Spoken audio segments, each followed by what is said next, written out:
Rất sắc. Sắc rồi. Đấy.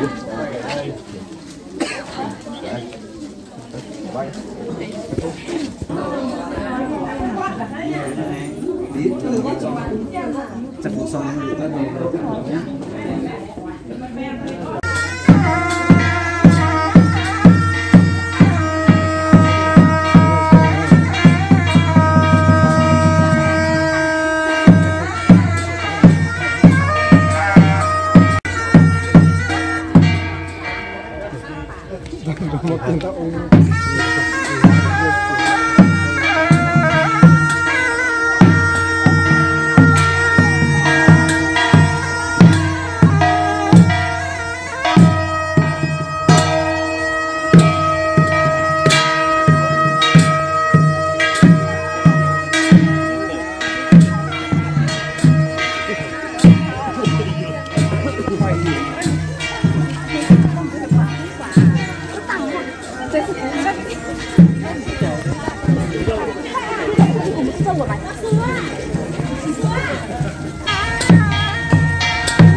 Các xếp ở xe phía sau xe các tiếng chạy vào giang chả xếp hả xếp giá thì sao cũng muốn xếp giá đi ra thì hả sao tự xe sao cũng ngồi chạy thì hả sao cũng không cần cái đó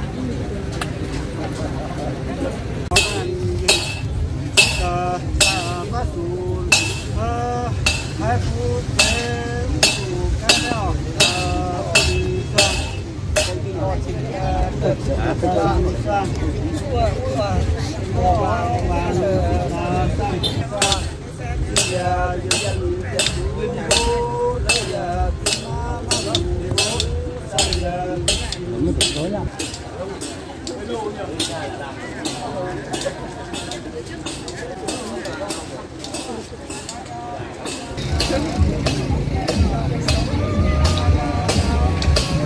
Đây mua tí để chút nữa là nhỉ, 3 tháng nắng rồi.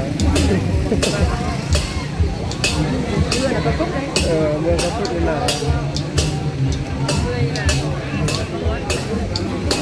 mưa này vừa có quá vừa hết rồi.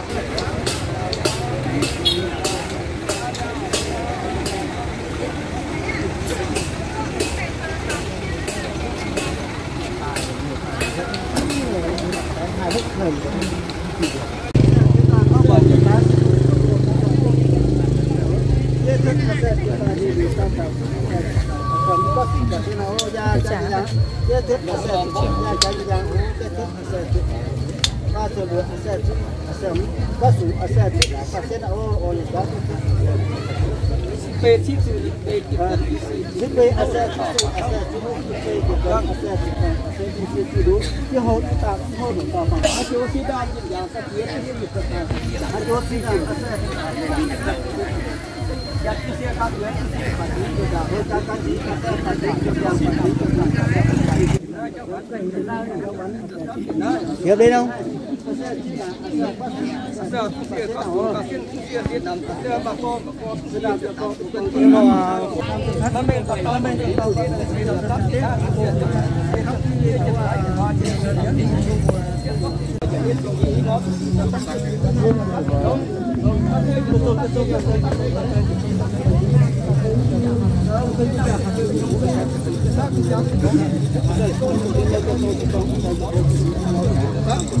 Người ta biết xong xe cho là xe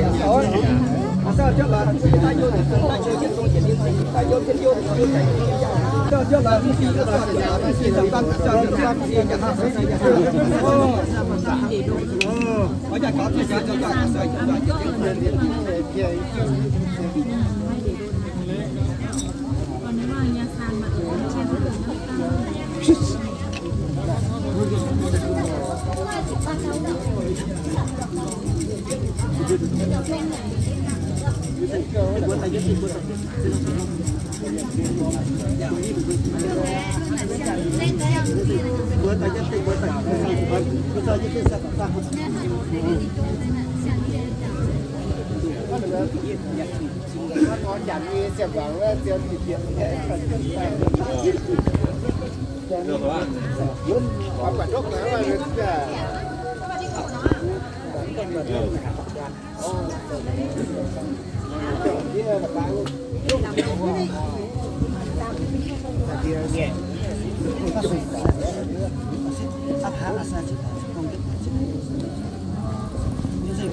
Có hạ tay nhất, âm hạ tay nhất thôi, có quyền là chịu sa chịu nó. Sa chịu sa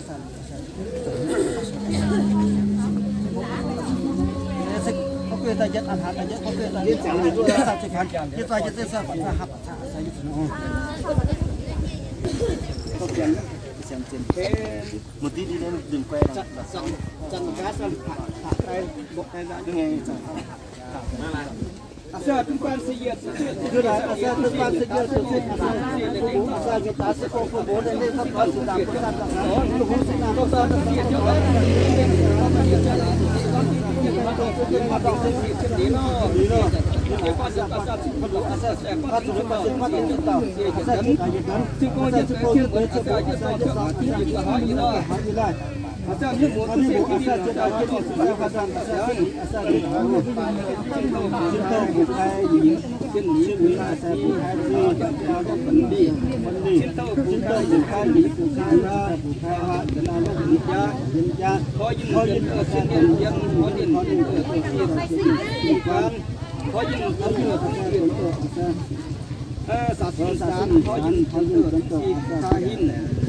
Iwan Thaihin, ada juga Thaihin.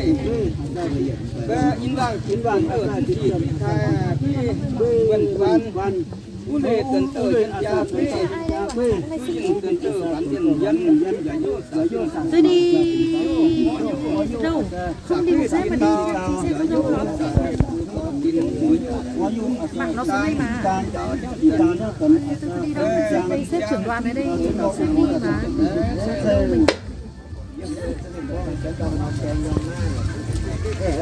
chỉ cần chỉ cần có thể giết thâu chẳng ngán đơn cần là một sau khi thâu trong cần tất cả các tay đu chân phò chân đi tiền năng sẽ làm tốt cái gì là cái mối cái gì có gắn cái gì có gắn sao cái gì cái đó có mình là có mình là con có bố có tay cái gì cái gì cái gì phát triển phát triển giáp bê giáp quá sẽ chuyện sẽ siêu phân đi sẽ siêu phân tuần nó chữ bê sẽ chữ số sẽ đi giáp bê sẽ siêu phân đi đó giáp bê giáp quá siêu phân đi nó chữ bê sẽ chữ số chữ bê kiện tấn sẽ ý chỉ từ hô được tàu bằng tàu hô được với bằng quang ô tổng số xin nó thành ngay là để chọn đã cứ hát trên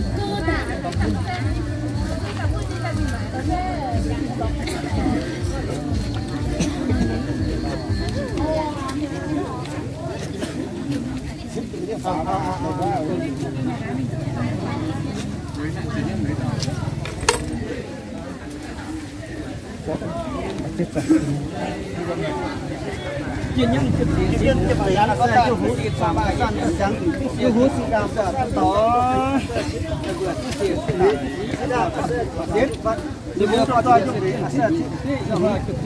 khi lòng cũng xịt tất cả chiếu hồ ít ta xịt giáo xịt mà chỉ dài em tiếp tục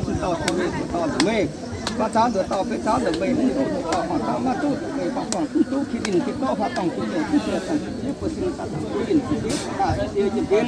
nhâm mai nhâm đồ cũng tiền cũng toàn đồng tiền cũng tiền cũng tiền khi đình tiền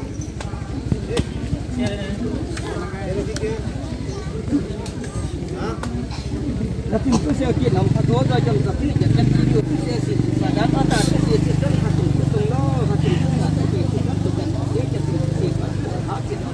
đến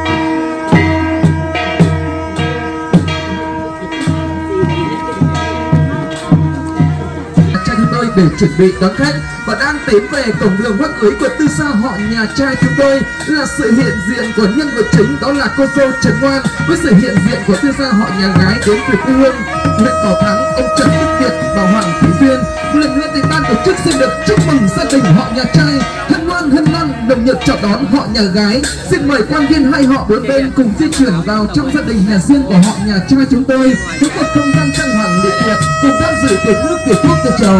Ban tổ chức xin được trân trọng kính mời bộ phận địa tân các chàng trai năm thanh nữ phú xin hãy nhanh chân nhẹ bước di chuyển về thắng của tiệc cưới của họ nhà trai chúng tôi, chuẩn bị chầu trà nước thuốc để đón khách trong tiệc chính buổi sáng ngày hôm nay.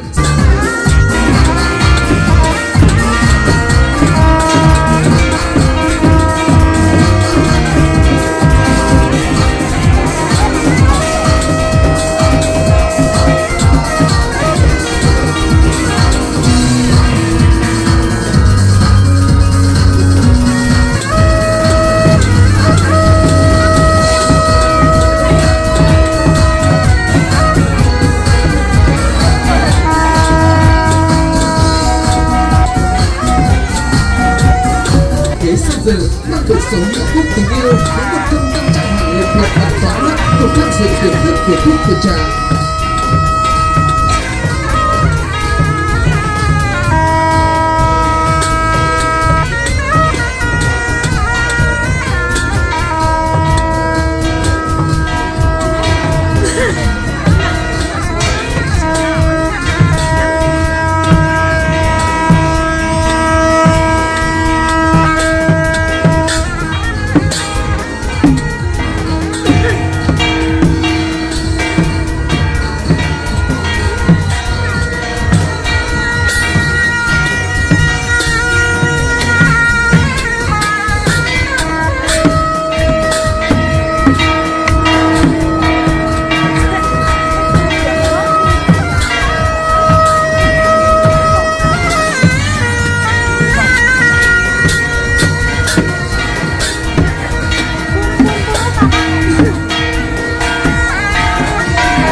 tận quẩy hết thời áo trắng áo xanh và từ tay cô dâu Trần Ngoan đã có chú nghề tận quẩy lan trần.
Và bây giờ quý vị chúng ta đang nhìn thấy ở vị trí nào thì ngay lập tức cùng chuyển hỏi vị trí dẫn của mình và cùng hướng tận mắt tới cái tình yêu của một nam ca sĩ anh đã đi về. Và bây giờ xin quý vị chúng ta cùng nổ một tràng vào đây để chào đón nam MC ca sĩ Xuân Trường.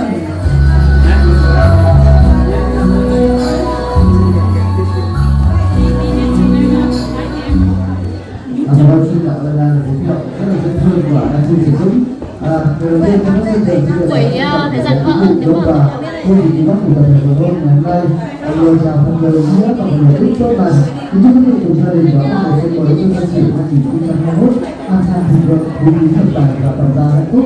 Chương trình của các trò đều chú là chú của cô dâu Trần Ngoan. Hôm nay là rất vinh dự của cùng các bạn gia đình họ nhà gái Yết bái a se tạm chi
a